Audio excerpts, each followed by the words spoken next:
and welcome to the DM's Book Club, a weekly podcast where Fiona and sometimes myself go about looking at some things in Dungeons and Dragons and seeing if we can fit it into our role-playing campaigns. That's what it sounds like. That's right. I'm right. Yes, don't say anything. Thank you, Hamilton, because that's who you are. How are you doing? Okay, I guess now after that. After that, I was opening the door and then stumbling into the recording room. Exactly. It sounds, I mean, to be honest, true to form. So, what do you expect? Well, it's exciting stuff, though, since we last spoke, because the trailer for Bowie's Spelljammer is finally out. It is.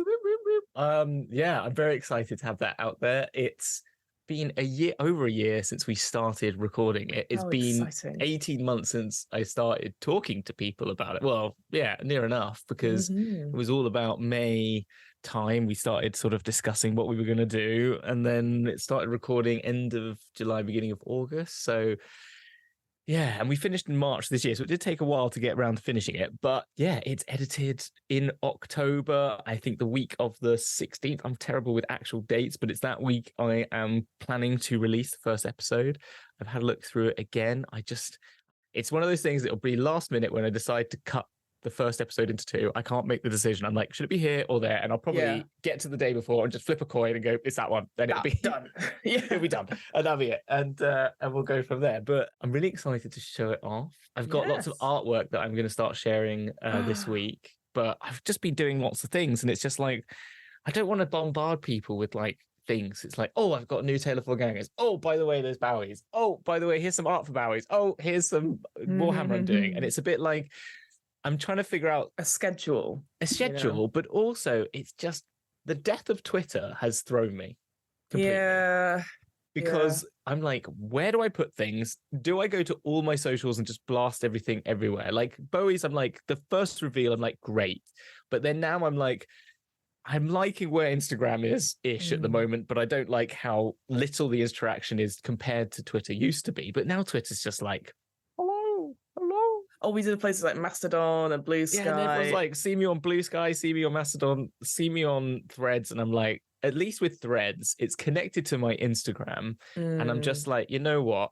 I probably should just give up the fact that it's a real shame, because Twitter's where I put a lot of my time. It's where I met a load of people in this space through. Same. I really loved it when it was at its peak. It was such a great place to be, particularly TTRPG Twitter. But now I'm just like, oh, where's the best place? Where's everyone sort of hanging out? Because Warhammer's great on Instagram because it's very visual. Yes, exactly. And there's loads of people doing Warhammer on there. And it's just like, yeah, I feel, and I started my Instagram for Warhammer in like 2016 or whatever it was, that one. So it kind of is where it sort of puts me in. When I start talking about Dungeons & Dragons stuff on there, it just goes, what? I don't know what you mean. And it's just no one sees it. But unless they're a Warhammer person who likes also Dungeons & Dragons. So I don't know. That's the only problem. But yeah, I've got some artwork for each of the key characters, which I'll give a little bit of like a little lore thing on. I've also got these interviews that I did with everyone.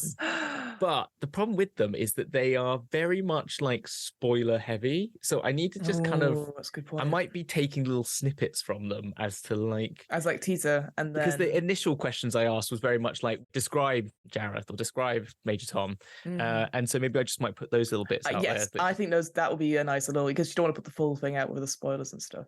I agree with you. I feel like unless you do like a newsletter or have your own website that people would look for, it's very tricky to be like, here's a snippet of what you do. Because like Facebook pages is the same thing. That's kind of died a death a little bit. And it sounds like Threads is the way. But my thing is that I'm not a very person that posts a lot of visual stuff unless about my stuff.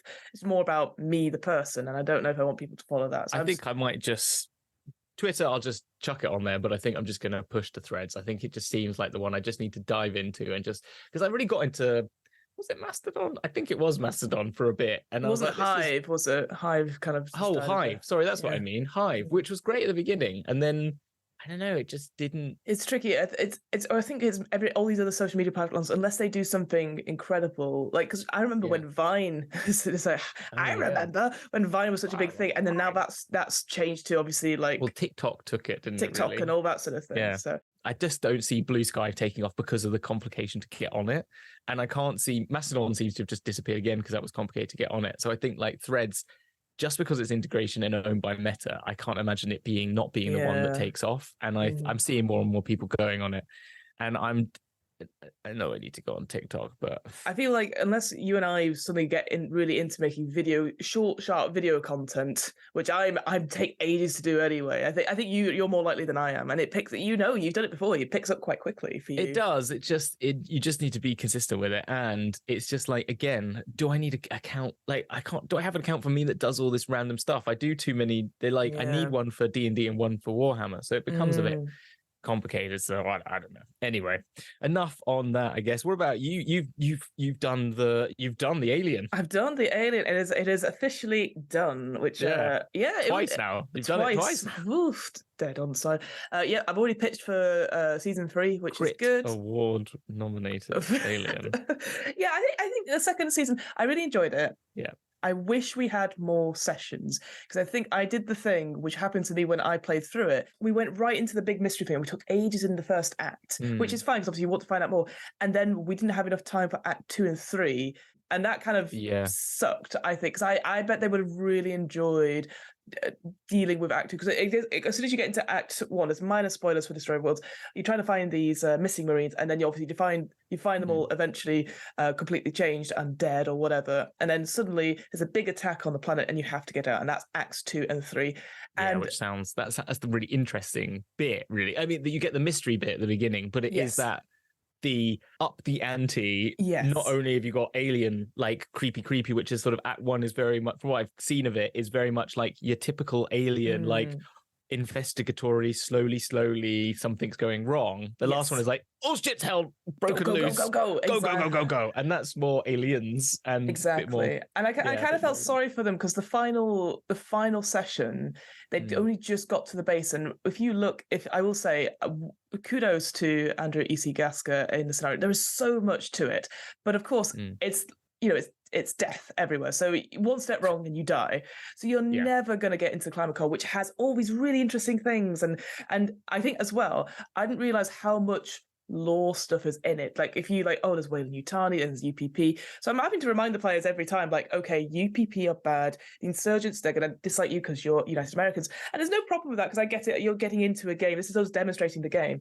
But you definitely get, and I know this sounds really silly, you get so much more out of the game if you're a fan of the franchise, if you've read a little bit of the lore, And so I felt kind of bad, because obviously I'm throwing these acronyms at them and they're going, so wait, who's that? And I'm like, no problem, that's fine, because that's my job. I thought if we'd had maybe 10 sessions, we would have had a bit more play around. And I definitely should have cut one of these sessions very short, because they were like, as with D&D, the players like to plan a lot, which is fine, but I'm just a bit like, we literally have 2.5 hours and I need you to make decisions, which is no problem at all. But I think people get very scared of making decisions in Alien because they don't want to die. Unfortunately, you have to die in Alien. So you have to make these big choices. And when they did make the big choices, I will say they surprised me and they did an incredible job. It was really cool when they did it. But I think I scared them a bit too much. And that's on me. I need to make sure I'm a bit more gentle with them and be like... Surprising. I am shocked that you scared them. I am so like... I've got a D&D, a horror theme game at MCM, as it turns out. At one point, I was like, I've got to do Dragon's Jaw and the Mort Borg. Maybe Fiona could do the Mort Borg one. And I went, nah, actually, that's a stupid idea, because I'd have to play, and I don't want to do that. I don't want to play in a game that's horror themed, that's got... I don't want to... Nope. I'm like, I'm just sat there like this, like, hello, I think it's exactly. I was like, no, I don't want to put myself through that on stage. Do you know what I mean? Gnomes. Dragons. We're back for part 2 of Gnomes 100 Dragons 0. I've got one heck of a page full of notes. Oh, I can see them there. Yeah, so let's recap. So who are you and what have you gained so far from Mount Nevermind? I am Rye the Baker, the hipster with the sourdough mixer. Nice. I currently have 18 life points from the base 10 life points, because I lost, then gained, then gained. I've got 45 armor points on my magical suit of armor. I heard some gnomes talking about baking. I'm a bit of a someone talks about something I'm interested in, I'll start talking, which is a bit like me, I guess. Hence why I do a podcast. Then I went there, realized they actually want to start a war with some dragons. I figured out a few things. I've got a dragon on my side. Yeah. Gold dragon on my side. It's going to kill all the red dragons, so I don't need to worry about red dragons. Yeah. I've got 5 points of defense for the final battle. Mm-hmm. I've also got the most complicated first battle I will have, which is they get 2 turns, but I get a free turn. I do double damage, but they don't do double damage, but I automatically win any battle. So I've got a battle which I automatically win, but in the process, they get 2 goes, I get 1 double go, and then I do double damage, but I automatically win, so there's nothing happens. So incredible. So that's going to be an easy first fight. I can also cross out 1, 2, 3, 4, 5 things I can cross out by just the fact that the one thing was you win your next battle. Incredible. I love that. So that was fun. I've also got a flying contraption. Yes, your flying machine. Which I can use. I've also got a gnome who will check if anything is actually an illusion before the battle. Yes, absolutely. Yes, that we come to a page before the final battle to check everything. So yes. And I've got a 30-point hit damage thing I've got written down, which I think was I thought was a dragon lance, but just happened to be a lance of some description. Nice. That does 30 points of hit damage to the dragons. Mm-hmm. And I gained an extra day. Yes, you do. And I've only used 2. I've got 21 days and I've used 2. Yeah, so you're doing all right because you've got a couple of, you've got your machines and stuff. One thing I will say is that you've still yet to stumble upon any draconians in the thing. So I've still got my note here where I've put them in my book. So if you ever come across them, then I might have to pause. But who knows? You might stumble upon them and then just defeat them instantly. Well, I do. Any battle. Oh no, it's only any battle with an imp. Oh bugger. So if I don't, I need to just get into a battle of an imp. Otherwise, I'm going to have a really terrifying battle with anything else. Exactly. All right, so you are at the bottom of Mount Nevermind. You're back in the Gnome Flinger. Where would you like to go? Because we have to work out if you actually get there. I think I'm going to go for the bat.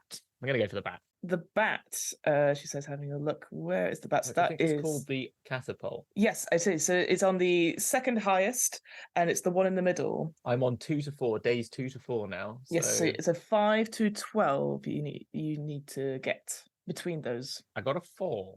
A 4. So I think you missed then.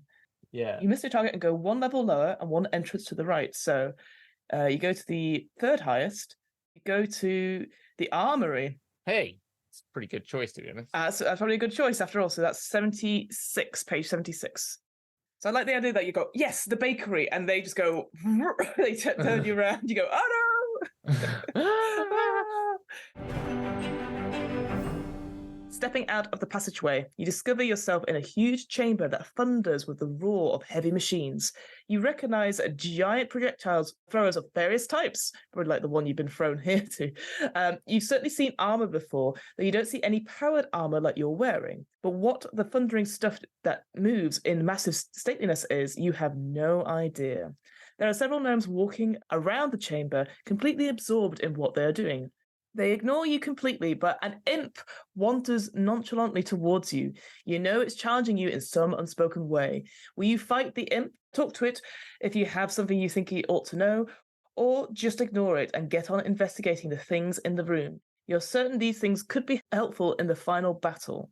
So first things first, are you going to fight the imp, talk to it, or ignore it and investigate the stuff in the room? I'm going to fight it and automatically win and use up also my 2 terms of not being hit, my free turn, my double damage, and the imp is bigger than a usual. Oh my god.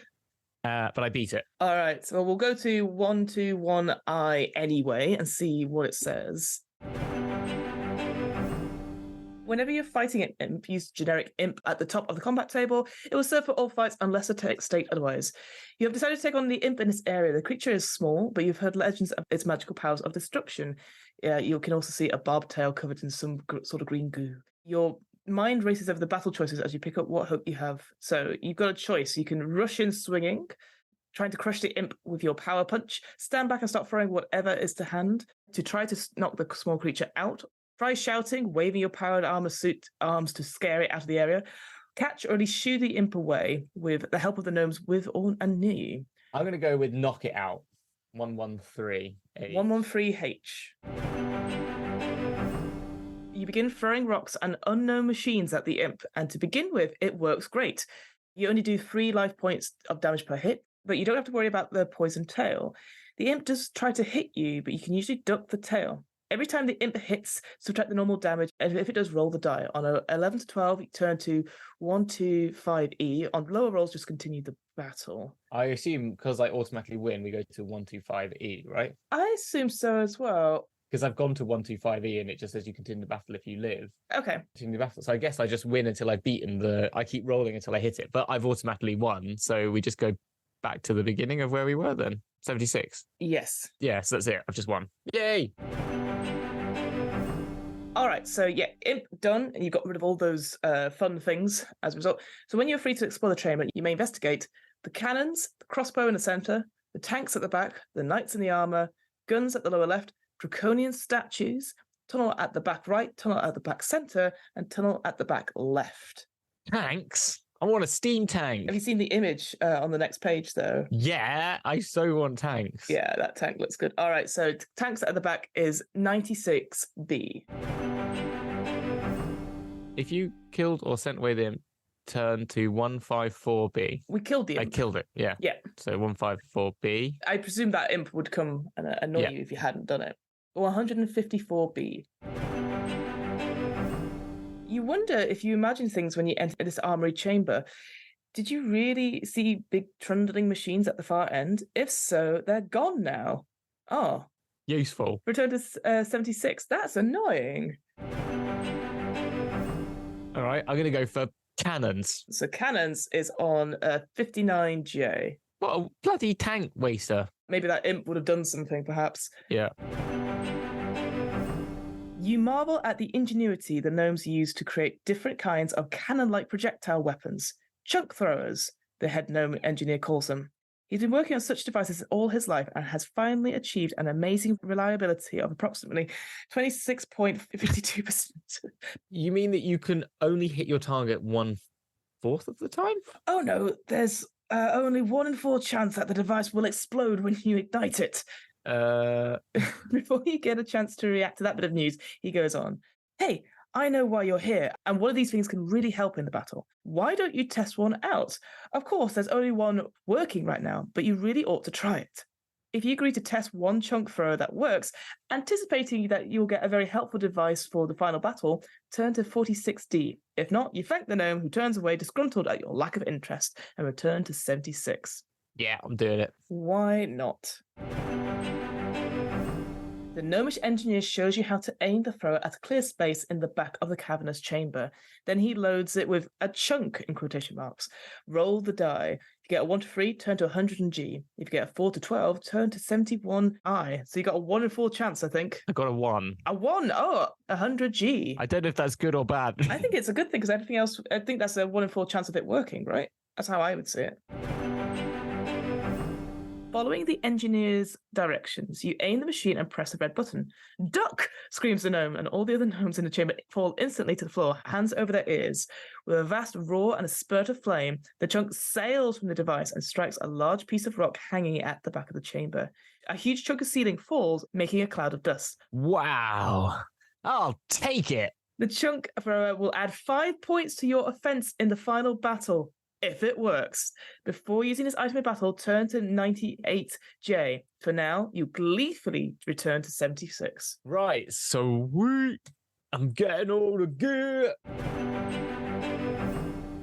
You have crossbows, knights, draconian statues, and tunnels you've got. Let's go with the draconian statues because it's easy to get to. All right, 75G. By the way, it's called 75C on the page twice, so just let you know when you're looking for it. That was wild, because I was like, oh no, have I mucked up? Yes. Okay, 75G or C on the page. Reluctant to look too closely at the wooden draconian statues, you venture only close enough to discover that they appear to just be practice dummies for gnomes projectile throwing. Return to 76. All right, I'll go for the crossbows. Okay, crossbows in the center is 96K. You go up to the gnome seated on the driver's seat of what looks like a huge crossbow. The gnome explains that it is an oiger, a type of ballista. That doesn't mean much to you, but the thing doesn't look much like a weapon either. When you say something to that effect, a slight sneer creeps into your voice based on what you think is a considerable experience in weaponry. in brackets, even though you're only a baker. Always got an opinion, right? Always got an opinion. But I've done something special and quite secret to improve it, however, he says, slowing down for you. Let me present a challenge to you. You go down to the other end and I shoot one of the darts from this contraption at you. If you survive, I will give you one of the best armored devices that will add 10 points to your offensive capabilities in the upcoming battle. That is quite a challenge and quite a reward. But what an alternative. If you agree to the challenge, turn to 124i. Of course I'm going to chuck. Of course I'm going to have a go. Rye's getting cocky. He's getting cocky. Oh, God. I can already see you're going to die. So 124i. Figuring that the probable reward is greater than the possible damage the silly-looking weapon can do, you go down to the other end, figuring that you should easily be able to catch the dart that it shoots. You stand still whilst the gnome lines up his weapon. Roll the die. If you get an even number, turn to 50J. If you get an odd number, 108F. Oh, evens or odds? It's an even. It's a 2. A 2. All right, a 50J. The dart flies so slowly that you can almost completely track its flight. But by misjudging its speed, you fail to catch it completely, and the sharp end cuts into your hand. It seems like a small penalty to pay for a chance to acquire something to fight with in battle, but then the pain starts in your hand. Your arm turns numb, and your head starts to spin. Falling to the ground, you realize that the gnome has put poison in the dart. What a wonderful variation of an old weapon. And that's all they wrote. That's it? That's it. Right. No. Oh, that's right. You did so well. What an end. What an ending. An end. He got too cocky. All right. Well, that sucks. Rye the baker. What a you sad. Didn't even find the draconians. You didn't do anything. Oh, I know. That's so annoying. Well, what about this? Because we've got to the end. What if we do a bit of homebrew? Ooh, okay. Rye wakes up. Yep. On the day of battle. Oh, yes, great idea. I love this. Yeah, you've been out for so long. Yeah, that's it. So instead of dying, he doesn't die, but they rush him downstairs, but he's in a coma so I've lost all my days. I've literally only got the final battle now. Fine. I think that makes for a more fun ending, doesn't it? If we're going to do the final fight, I need to go to 95J just to check if I get that one thing. All right, 95J, This is my canon. Or is it 98J? It's 98J, sorry, I can't read my own writing. No worries, 98J. Now that you've come to the final battle, it will be necessary to test this item to see if it works. Roll a die. On a 4 to 12, it works fine, and add 5 points to your offense. On a 1 to 3, it doesn't work at all, and you abandon it in disgust. Yeah, here we go. Dropped on the floor! Oh God, don't do this to me now. It's an 8! It's an 8! It's an 8. It works fine and adds 5 points to your offense. All right, now I need to do my illusion check. Which was, what page was that? 15i. The gnome you saved from the Griffin's capsule has been very helpful. He has looked at all of your items and has found several were illusionary. What this means in game is that if any of the illusions that would have caused you to lose the battle now do not exist, you do not receive the magic or gnomish effects that you have hoped for, but the chosen items aren't devastating as the other ones anyway. Also, any illusions you acquire in future will be discovered by this gnome. If you ever suffer damage from an illusion during the rest of the quest, this gnome's efforts negate that damage as if it never happened. Okay, do you know which ones are illusionary then? It didn't. No, it didn't. Maybe it tells you at the final battle? I don't know. Maybe it does. Okay. So how do we get to the final battle? Immediately turn to 82. The final encounter. A cloudless sky greets you on the day when you know you must meet the Dark Queen's dragon army. The gnomes crowd around you, showing an energy you haven't seen from them before. You hear them shouting to one another, "We'll kick their tails right across the sea! With Rye commanding, they don't stand a chance! Wait until Rye shows you we picked up those things he's been planning." This last statement startles you out of your reverie. What do you mean you fixed up the things I found? When you finally get some straight, slow answers, they come down to, well, we thought we'd help you by making all the things you found better. Well, we broke some of them and lost some others, but, excitedly, we made some things lots better. Not believing what you've heard, you rush to the holding area on the plain where the battle must take place. There you discover that all the items you found have been combined into one huge mess of pipes, crystals, steam boilers, and other junk. You could be in for big trouble. Begin at 82A. Here comes the battle. Da-da-da-da-da. Okay, the final battle weapons table shows all the items that could be found whilst adventuring through Mount Nevermind to prepare for the final battle and their value in the battle. As you get ready to face the dragons and their evil hordes, inspect each of these items you've brought to the battlefield using the Gnomish inspection table below. This tells you what has happened to each device between the time you found it and the battle. To use the table, generate a number between 1 and 12, and the results tell you how to mark the list of devices. Inspecting your Gnomish war machine, you discover that many things have changed from the way you've left them. Roll on the Gnomish inspection chart to determine what the gnomes did to each item. Special note, any items that merely eliminate an enemy type can't be doubled in strength. It just continues to what it does. Right, so I've got the Ancient Dragon, which eliminates red dragons. So I've got Ancient Dragon. Mm-hmm. I've got Flying Device. Yeah. I've also got... Did you have a magnet at one point, or have I made that up? I didn't get the repulsive field. Oh, no, I did get the repulsive field. Yeah, repulsive field. Mm-hmm. And I'm trying to see what's in the nest. It hasn't shown me. Where's the nest? The nest was... Griffin, the aircraft it's called. Yeah, aircraft. I was just trying to think what it was called. But then I also got a shooty thing, I thought. But it was in the nest. But maybe it's just a weapon that does 30 points of hit damage thing, I've called it. So I need to check for my Ancient Dragon. Good news, bad news, right? Yeah, so you got to roll a d12 and let us know what you get. A 5. Okay news. The gnomes looked sad to say that no matter what they did, they couldn't improve this device, so they just added it to the machine. You use this device normally in battle. That Ancient Dragon is like few. Yeah, that's few. All right, the aircraft. 4. Okay news. Okay news, same things. Nothing's changed. And this is a repulsor field. 12! Hey! Oh, amazing news. The gnomes look happy and say that they were able to double the effectiveness of this device. Oh, 10 points to defense. I've Excellent. actually also got something else, wouldn't I? I got the thing we just recently got, which was the chunk thrower as well. I need to do as well. Sorry, which was 5 attack. So let's try that. A 7. Nothing changed. Nothing changes. So I have got 10 points to defense and 5 points, 7 points to defense and 5 points to offense and a 30-point hit damagey thing. Now turn to 85 to learn the scoring during the final battle. Right.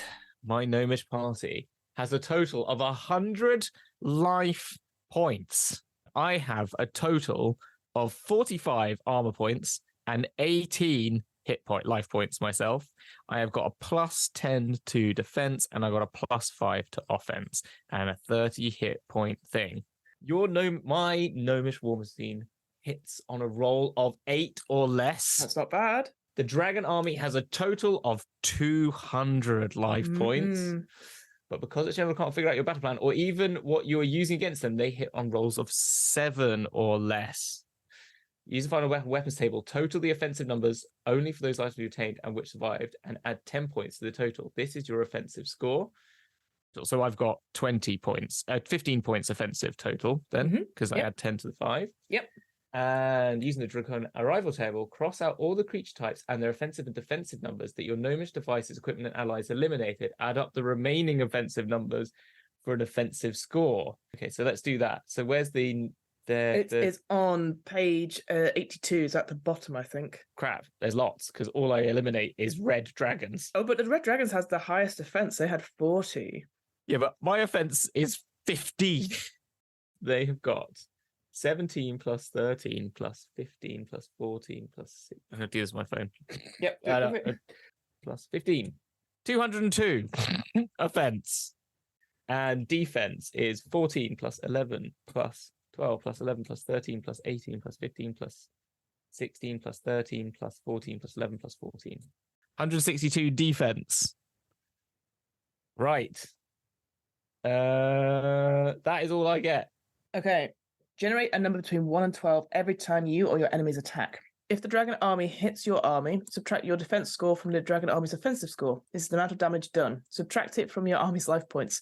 Your defensive score is greater than the dragon army's score. You automatically win the war and then turn to 118i. If you hit the dragon army and subtract its defensive score from your offensive score, this is the amount of damage you do. Subtract it from the dragon army's life points. If the dragon army's defense score is more than your offensive score, you automatically lose the war. I've already lost the war. I've lost the war.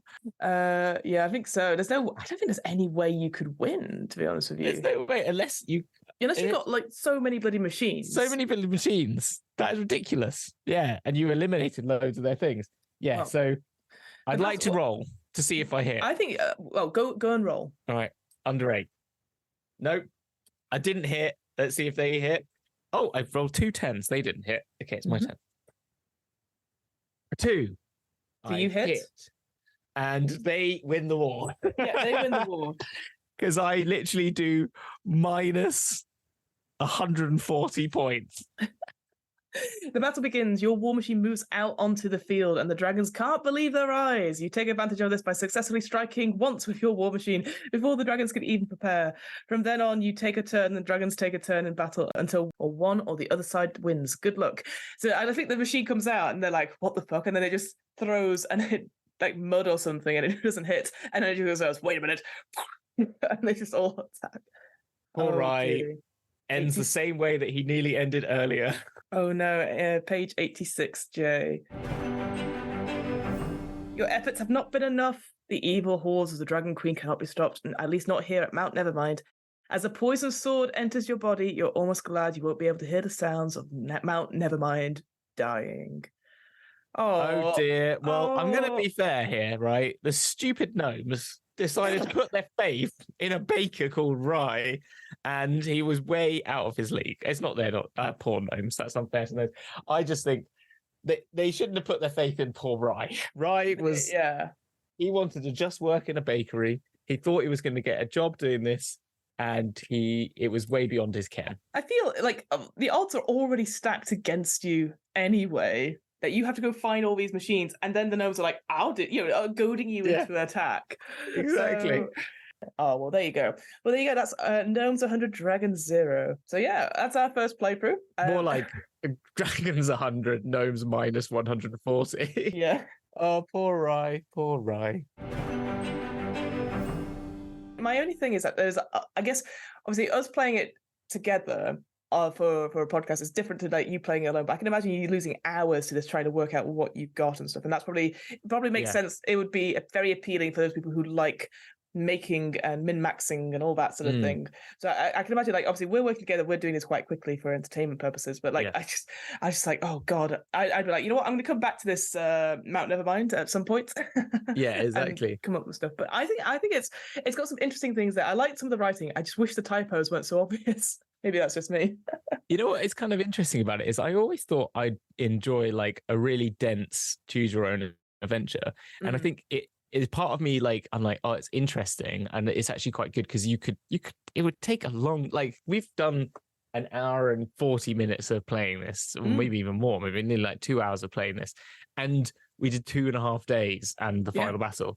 And this would take up a lot of your time. This is basically like a mini campaign, like this is more than a session of gaming. Because I always think of them as something that would last, as I said, like an evening, like or an something afternoon, like that. Because the Goosebumps one were very much like you went to a different chapter, so it was like each one was like 2 or 3 pages long instead of like, or or one of them would be like a paragraph if you fell down a hole or something like that. But, most of it was just like, was that long. So, and there's probably like 2 or 3 routes through the book, but I mean, I can't remember off the top exactly, but it felt a lot shorter than this, where you're like rolling dice all the time, entering to different places. You could see how these things can be really like engaging and give you that feeling of a TTRPG game.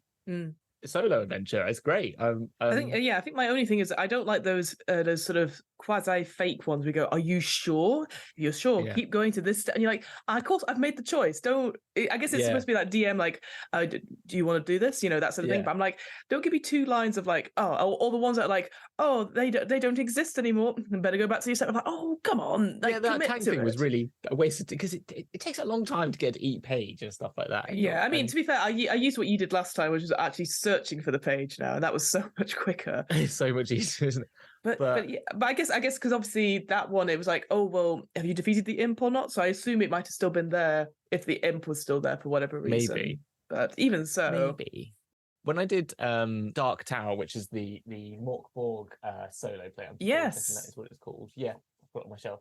It was so much more enjoyable just drawing a little map out, following through a simple series. And there wasn't as much of a story, but you were making your own little story about your character, and it was quite fun. And like the One Ring solo adventure seems really fun. And I think it feels like solo games have really grown into giving you more of that sensation of a D&D game where the open-endedness is still there. Even though there's so much choice in this, you're very much focusing along singular storyline, but in other ones you can still have that freedom of an open world, for want of a better term, tabletop game. I like the mechanic of using that D12 to decide things. But you're right, like in the first part we did, it was like this happens to your armor, and you're like, well, I'm not wearing my armor, so obviously it's not accounting for all the bits of it. Well, of course, yeah. But I will say there are a couple of other ones. So obviously I did one which was like a Halloween one last year. This is obviously Gnomes 100 Dragons 0.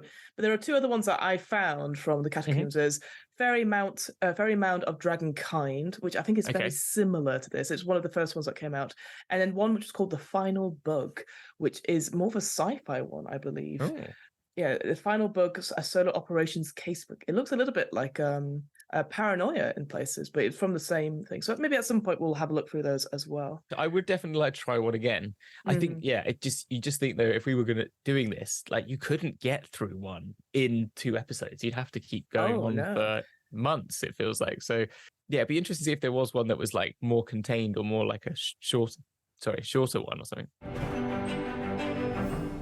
Oh, brilliant. Well, thank you, Hamilton, for indulging me on my Catacombs. Oh, no, thank you for GMing me for the first time. I noticed it. I was like, I've never been GM'd by Fiona before, so that was the first time. So it was interesting. Well, you're more than welcome to come to an Alien game or any of the horror games as we were discussing before. Sounds great. No, that's fair enough. We play a Gnomes versus Dragon game, and my character dies brutally twice. So, you know, I think I'd rather not. But where can we find you? Where can we find Bowie's in Spelljammer? All the places. Where can we find your Necromunda stuff as well? Yeah, so Bowie's and Spelljammer, you can find, we will be able to find on, it's at Dragon Culture on YouTube, which is the Dragon YouTube on there, and it will be releasing there. So you can find, if you just search Dragon Culture, it's just youtube.com/@Dragon Culture, it will come up and you can subscribe there. And that'll be coming out, as I said, in October. The first episode split into 2 parts, but it will be coming out in the same week. I'm still figuring out days. I just know that's what it is, but I'm still thinking what day is going to be best. I think it might be, in my mind, a Wednesday night for the first one, and then a Saturday night for the second, and then every time it'll be on a Saturday night from then on. Then there'll be once a week from then on, and then it basically turns out that about Christmas time there'll be a half-term break for Christmas because everyone's Christmasing and New Year'sing, so that also gives me a little bit of a break from all that, and then it'll be back the second half being the New Year. So that's kind of it. So that's exciting. And the Necromunda has the stripes on YouTube. You can find me there, and that's my handle on Instagram if you want to see all the things I'm painting. And yeah. And then anyway, wait. All right, I'm waiting. Sorry. What time is it? Where am I? Who am I? I've already done where. Bugger, I ruined it. Where are you? What time is it? Well, according to my clock in the US, it is 9 minutes past 9. Bloody hell. I know. Who am I? I'm Fiona. I am a podcaster. I'm an improviser, and sometimes I do voiceover stuff as well. Where am I? I'm so glad you asked. I can tell you're a podcaster because you're wearing an improviser, sorry, because you're wearing your improviser outfit. I am wearing my improviser outfit, my Lucy and Yaks, and an improv t-shirt. How did you guess? I feel so hurt. Yes, what am I rolling? It's a twice monthly RPG one-shot podcast. As always, it's going very, very well. Flabbergasted is out just now. I'm editing the next one in the series, which is going to be Going Rogue 2E, which is if you like your Andor, if you like the Going Rogue of the Star Wars, check that out because it was a very good one shot we did, and I might have done a cry at the end, Hamilton, because it was very sad. You always doing them. I'm always crying at these things, which means that you're actually doing very good work. It sounds like that's what it sounds like to me. I mean, I know I'm known as the horror queen, but also I have a heart that is just ice and melts all the time because I'm crying on top of it. I've got some interviews coming up as well. That's all good. Alien is now finished, so if you want to see Alien Destroyer of Worlds, go to Girls Run These Worlds YouTube channel, and there'll be a playlist of all that there, so you can check us out and how I terrorize 5 very lovely players into being scared for 8 episodes, so that's all good. I've got some other bits coming up. I'm doing a couple more stream stuff, which haven't been confirmed yet, but October's going to be a very busy month in terms of doing all that stuff. Yes, some TLDR as well. TLDR, yep, absolutely. I'll be coming back for that because I'm currently on holiday just now. So yeah, it's a busy time. It's going to be a busy end of year, but then you and I will be at MCM Comic-Con, which will be wonderful, fun. Getting all those panels getting sort of confirmed, which is exciting. I know we've now finally can confirm. As I said, I buried the lead at the beginning with the fact that the Morkborg Demon Slayer story that I'm doing. So it's really because thinking Comic-Con anime as like Morkborg mixed with Demon Slayer sounds really fun. Taking on the Infinity Castle, I've got to fully flesh out that story. I've got a very brief idea because I'm going to sort of varyingly follow it on from my party from the previous Morkborgs because they ended up having to travel to the castle with the kings to try and get the king's head. So I'm going to keep that as I'm going to kind of alternate dimension it, but that's their focus is they're trying to get the king's head because they found the body of the king at the end. This is a spoiler for everyone, but the point is they were told by a witch, it's like hag-like character, to go get the head of the king. The last thing they saw in the sewers was the body of the king on a pyre, headless. So someone's got the head, and they're going to try and get that, which it's going to be stuck in this weird... They're going to go in the castle and realise, it's not just normal castle, it's all fucked up. So cool. But I'm going to try and make it more Demon Slayer-y, and we'll figure out, maybe we'll just readdress the characters a little bit to make them like Demon Slayer focused. And also Fiona will be in it, taking the place of what would have been Stuart's character. So we'll have to figure out what character you are. Oh God, do I have to rhyme? Oh no. No, you don't have to do the rhyming. You just won't play his character. Phew. I had a moment. I was like, oh no, that's not going to happen. I would poor Stuart be like, how dare you ruin my wonderful character? Yeah, exactly. So no, I wouldn't do that. Because I wouldn't do that to you nor Stuart. That's fair. That's fair. And the other one is Dragon's Jewel is going to be back, but this time we've done it once the sort of normal way when we did it before, but now we thought, let's just... I like to turn things to 11 on a general rule, and I think we've gone and done that. And so there's going to be me hosting. There's going to be someone yet to be confirmed doing the scores, but there will be Taylor and Fiona acting as team captains to any of you out there. So if terrifying. You like Dragon's Duel, if you remember that lovely game, or you want to be a part of a D&D focused game show and want to be one of the contestants for one of the rounds, be it strength, dex, con, wisdom, intelligence, or charisma, correct, then get yourself in line and ready to play and enter the Dragon's Jewel arena. So that's going to be fun. So it's going to be orders of participation, so that could be great. It's so cool because that's obviously, like you said, that's more about like the original Dragon's Jewel. Like when I first went on, you had obviously your team captain and stuff. So now I've become the team captain, which is terrifying. Oh my God. But the thing is, when you open up anything to the general public, it's like anything can happen. I have no idea. Do you know what I mean? There's something kind of terrifying because I'm assuming 99% of them are all going to be lovely, fantastic human beings. Yes, absolutely. You're just worried you're going to get the 1% person. We'll be fine. We'll just advertise it. Because I remember the one time I saw Werewolf live, and they brought some people who actually could play werewolf, and then they had the celebrities who had no idea, and they got caught instantly. Because you can say that one person was like, wait a minute, if you said this, it must be this person, like within 2 seconds. And then they're like, what? And he's like, yeah, this is not fun for that for the celebrity who's like, I'm not a werewolf. Exactly. But we've also got a podcast editing panel that you and I and Dan will be on. Yes, I get doing that. I forgot about that. There's quite a few panels. Taze is going to direct me in the right direction, and I'll end up there. That's what I'm going to do. I was checking out these schedulers. I was like, I might have to run from one to another at one point, but I'm sure it's fine. Really? I'm not going to worry. Are you in one that I'm... Oh, because you're in your Rising Stars of TTRPGs? Yeah, but that's at the end of the day. Don't worry about that. Look at me. Obviously, we'll be in the creator zone as well, along with Backwater Bastard. So if you see the yellow table, just come say hello. We'll talk about tabletop RPGs. I hear there's people like Critical Role is going to be there, Baldur's Gate Cast. Don't worry about them. Come see us. High Rollers, I think, are going to be there as well. I mean, small fry. Small fry. compared to us, and a lot more people in the creator zone, it looks like, as well. So yeah, I think it's going to be a big one for tabletop games this year. So I'm looking forward to that, because I think it's felt like it's been building up the last few times, and with Critical Role sort of headlining, for want of a better term. And if Critical Role, if you're listening out there, you could be an audience participation member if you want in Dragon's Duel, maybe if you get to the front of the queue quick enough. I would so love it. That'd be so hilarious. And also highly embarrassing when you're like, oh, okay, this is how you're going to meet me. Right, now you're going to have to do an improv game with, yeah. And then you are a goblin, you're this, and yeah, I've got to go. So yeah, you need to go. I know I'm trying to wrap up, but we keep talking about MCM. Bye. Bye. Yeah, well, thank you very much, everyone. Thank you for listening. We'll be back next week for another exciting episode of DM's Book Club. But until then, we'll see you on the flip side. Bye.